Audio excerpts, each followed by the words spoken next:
پہلے تو میں نے مسلمانوں کے اخلاق سنے تھے، اب تو میں نے دیکھ بھی لیے، پر یہ بتا جب 12,000 آیا تھا جان کیوں نہیں چھڑائی؟ تو حضرت چارہ کاٹتے کاٹتے رو پڑے، فرمانے لگے تو نہیں نہ جانتا یہ بیٹیاں سانجی ہوتی ہیں، پتہ نہیں نا؟ میرے رسول پاک نے تو حاتم تائی کی بیٹی کے سر پہ کپڑا رکھ کے کہا تھا بیٹیاں برابر ہوتی ہیں، تو یہ نہیں پتا جب اس کی 6 بیٹیوں کی شادی ہوئی ہے میرے اندر روحانیت کتنی بڑی ہے۔ فرمایا پھر 12,000 آیا ہے تو 2-4 بچیاں پھر گئی ہیں، تو یہ نہیں پتا میں اندر سے راضی کتنا ہوں، میں تیری نوکری کرتا رہوں گا، پتہ نہیں اللہ کتنی بیٹیوں کو بیاہ دے گا۔ اتنا رویا وہ عیسائی کے پیروں میں بیٹھ گیا، کہنے لگا بابا میں نے تیری مخالفت کی ہے پر تیرے قریب آ کے پتہ چلا ہے کہ تو بہت اونچے اخلاق کا مالک ہے، اور اگر تیرا یہ مقام ہے تو تجھے اخلاق سکھانے والے محمد عربی کی شان کتنی ہوگی۔ ظالم کی بولیے جاتے نہیں لوگ جھوٹے گواہ بن کے، وکیل صاحب کو نہیں پتا ہوتا کہ یہ بندہ مجرم ہے جو میرے پاس آیا، کیا مجرموں کے وکیل نہیں ہوتے؟ بولے تو اس کو پتہ نہیں ہوتا وکیل صاحب کو کہ یہ صاحب مجرم ہے، میرے پاس مقدمہ لے کے آئے، اور اگر بے ادبی نہ ہو جائے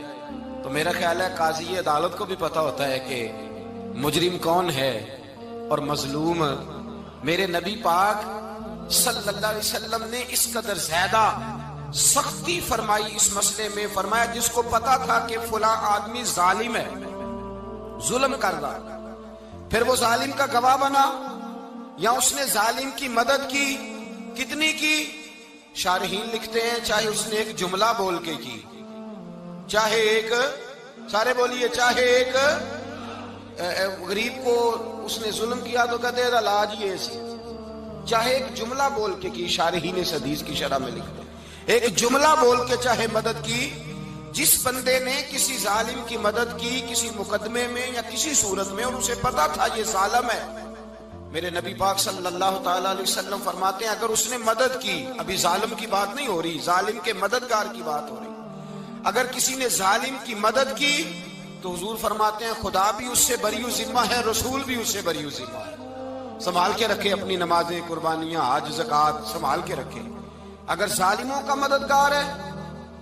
الیکشن آ لینے دے، آپ کو نظر آ جائے گا کون کون ظالموں کا مددگار ہے، نظر آ جائے گا۔ اپنی جیب سے لوگ پیسے دے کے ظالموں کی مدد کریں گے، ان کے فلیکس چھپوائیں گے، بورڈ لگوائیں گے، جیبوں سے پیسے دے گے۔ ہم نے خود آگ لگائی ہے چمن میں اپنے، بے سبب گردشی ایام کو الزام نہ دو، ہم نے خود نور کا ظلمت سے کیا ہے سودا، کر کے توہین سحر شام کو الزام نہ دو۔ ظالموں کے مددگار میدان میں آ گئے، یہ چھوٹا لفظ نہیں، میرے حبیب پاک صلی اللہ علیہ وسلم نے فرمایا جو ظالم کا مددگار ہے سن لے جو سجن کے ساتھ کچہری جاتا ہے، وہ یاد رکھے جو دوست کا گواہ بنتا ہے، وہ یاد رکھے جو کہتا ہے میں مانگی گیا تھا، مجھے بلایا گیا تھا قبضہ چھڑانے کے لیے کسی غریب بیوہ کی جائیداد پہ، کب وہ سن لے تو مدد کر کے نہیں آیا، تو خدا کے ذمے سے نکل گیا۔ رسول پاک نے فرمایا تیرا میرا تعلق ختم ہو گیا، تو ظالم کا مددگار ہو گیا، پھر تو کہتا میں بے چین ہوں، میں بے قرار ہوں، میں آزمائش کا شکار ہوں، پلٹ کے دیکھ تو صحیح تیرا گناہ کتنا بڑا ہے۔ میرے نبی پاک صلی اللہ علیہ وسلم کا ایک اور فرمان سن لیں، ابن ماجہ ابو داؤد میں موجود ہے، اس حدیث کو آپ نے یاد کر لینا ہے، کر لیں گے انشاءاللہ، سارے کہیے انشاءاللہ، کر لیں گے یاد۔ حضور صلی اللہ علیہ وسلم نے فرمایا اگر تو ظالم کی مدد کرے گا نا، یہ لفظ دل کی تختی پہ لکھ لینا، یہ مکافات عمل ہے، مکافات عمل دنیا، ادھر کرو گے تو ادھر بھرو گے۔ فرمایا اگر تو کسی ظالم کی مدد کرے گا، سن لے حضور کا فرمان ہے، اگر تو ابن ماجہ ابو داؤد سیاہ میں موجود ہے، فرمایا اگر تو کسی ظالم کی مدد کرے گا تو رب تعالیٰ مرنے سے پہلے پہلے تیرے اوپر بھی ظالم کو مسلط کر دے گا، تیرے اوپر بھی ایک دفعہ ظلم ضرور ہوگا اگر تو ظالم کی، وہ کسی صورت میں بھی ہو سکتا ہے، کسی صورت میں بھی تیرا بیٹا ہی اٹھ کے ظلم کر دے گا، تو الجھ جائے گا، کسی نہ کسی جگہ تیرے لیے تباہی کا سامان ہوگا، تیرے اوپر ظلم ہوگا، اس لیے کہ تو ظالموں کا مددگار ہے۔ چاہیے یہ تھا کہ تو مظلوم کی مدد کرتا، انسانی ایمانی یقین کا فریضہ سر انجام دیتا، تو ظالموں کا مددگار ہو گیا۔ ٹٹول کے دیکھ لیں، رزلٹ نکال کے دیکھ لیں، ہمارے زمانے میں ظالموں کے مددگار زیادہ ہیں، اتنی لمبی زبانیں نکال کے ظالموں کی مدد کرتے ہیں، بڑے بڑے کالم نویس اللہ نے انہیں قدرت دی لکھنے کی، تو اپنا قلم ظالموں کی مدد میں خرچ کرتے ہیں۔ وہ لوگ جن کو اللہ تبارک و تعالیٰ نے قدرت دی، ہمت دی، طاقت دی، کچھ لوگ ان کے حلقہ احباب میں، وہ اپنے لوگوں کو استعمال کر کے ظالموں کی مدد کرتے ہیں، ظالموں کی مدد کرتے ہیں۔ میرے نبی کریم سید عالم نور مجسم صلی اللہ علیہ وسلم نے فرمایا، اگر تو نے ظالم کی مدد کی تو جب تک تو توبہ نہیں کرے گا رب تجھ سے ناراض ہی رہے گا۔ اللہ تجھ سے، او بھائی جس سے رب بھی ناراض ہو گیا، نہ کھانا نہ پینا نہ سونا نہ جاگنا نہ نیند، پھر تیری ہر چیز تیرے لیے آزمائش ہو جائے گی، پھر تیرا سایہ بھی تیرے لیے خوف کا سامان بنے گا، پھر زندگی جیتی جاگتی لاش بن جائے گی، تو اپنے کندھوں پر اپنی میت اٹھائے پھرے گا جب تو ظالم کا مددگار ہوگا۔ اور نبی پاک صلی اللہ علیہ وسلم نے فرمایا ظالموں کا مددگار بھی ظالم ہوتا ہے، ظالموں کا مددگار بھی، سارے بولے ظالموں کا مددگار بھی، نہیں کو نہیں، آپ سارے نہیں بولے، ایک دفعہ بولے ظالموں کا مددگار بھی، پکی بات ہے، ظالموں کا مددگار بھی۔ اللہ اکبر، جس کا یارانہ ہو، جس کا دوستانہ ہو، جو کہے میں نے نا اس کو اوکھے ویلے کے لیے ظالم کو یاد رکھا ہوا ہے۔ کبھی مشکل میں رکھے نہیں ہوئے لوگوں نے ظالم دوست، کہتے میں نے رکھے ہوئے ہیں، بلکہ ہمارے دیہات میں تو کہتے ہیں میں نے بازو بنائے ہوئے ہیں۔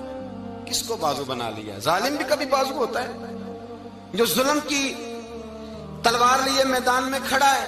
قارون، حامان، فرعون، نمرود کا حال نہیں لوگوں نے دیکھا؟ اپنے زمانے میں آپ نے کتنے لوگ نہیں دیکھے جن کے سائے سے، آواز سے لوگ کانپتے تھے؟ پھر پولیس کی گاڑیوں میں وہ اس طرح مردہ پڑے کہ دنیا نے تماشا دیکھا ان کا۔ یہ رنگ ہم نے دیکھے نہیں اپنے آنکھوں سے۔ فرمایا ظالم کا مددگار بھی، جو کار میں بٹھا کے لے کے گیا وہ بھی ظالم، جس نے چائے پلائی وہ بھی، جس شخص نے کھانا کھلایا وہ بھی، جو کچہری تک ساتھ گیا وہ بھی، جس نے فلیکس کے نیچے، بڑے شرابی کے نیچے چھوٹی اپنی فوٹو لگائی وہ بھی، جو ووٹ کی پرچی ڈالنے گیا وہ بھی۔ کہہ دینا باہر نکل کے کہ حضرت صاحب نے سیاسی تقریر کی ہے،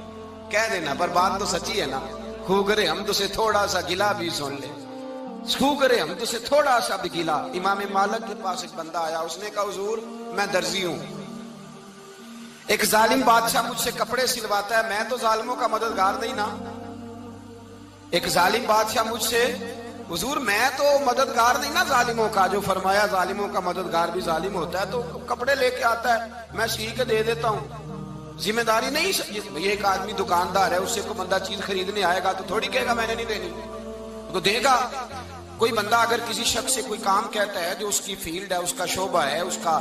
معاش کا وہ سلسلہ ہے، کہتے ہیں یا رسول اللہ صلی اللہ علیہ وسلم ظالموں کا مددگار بھی ظالم، حضور نے فرما دیا۔ تو امام مالک سے بندے نے مسئلہ پوچھا، دل کی تختی پہ لکھنے والی باتیں ہیں، کہا حضور میں درزی ہوں، ظالم کپڑے سلواتے ہیں، میں تو مددگار نہیں نا۔ امام صاحب کہنے لگے نہیں، مددگار تو وہ ہوگا جو تجھے سوئی دھاگا فراہم کرے گا، تو پورے کپڑے سی کے دیتا ہے، تو خود بہت بڑا ظالم ہے، تو پورے سوٹ سی کے دیتا ہے، تو بہت بڑا ظالم خود ہے۔ مددگار تو وہ ہوگا جو تجھے دھاگا دے گا، جو تجھے بٹن دے گا، جو تجھے نلکی دے گا۔ جو ظالم سے اتنی نفرت، ظلم کر کے بندہ ہے، یہاں تو ہمارے زمانے میں ہیرو بن جاتے ہیں لوگ، ظالم ہیرو ہے، لوگ اس سے ڈرتے پھرتے ہیں، گھومتے پھرتے ہیں، اور بہت سارے کم مزاج لوگ اس کے پیچھے ہاتھ باندھ کے پھرتے ہیں۔ ظالموں کی مدد کرنا، ظالموں کے ساتھ رہنا، یہ ظلم ہے، ظلم،